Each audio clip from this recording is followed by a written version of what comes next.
Guys అసలు నరసింహస్వామి మాతో ఉన్నారనిపిస్తుంది, ఎందుకంటే కావాలంటే పిడుగు పడాలి. ఓకే 3, 2, 1 నరసింహ.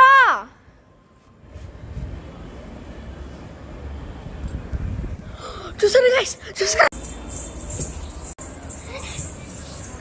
ఇంకోసారి అది ఒక మిస్టరీ అనుకొని ఇంకోసారి చేద్దాం.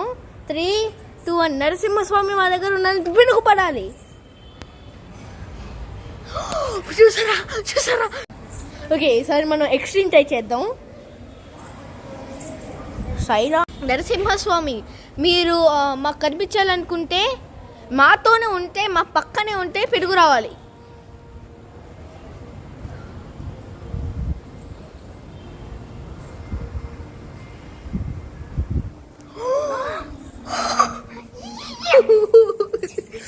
సరే గైస్, నాతోనే కాదు మీతో కూడా దేవుడు ఉంటారు. సో ఒకసారి దేవుడి గుడికి వెళ్ళిపోయి దేవుడితో దండం పెట్టుకోండి.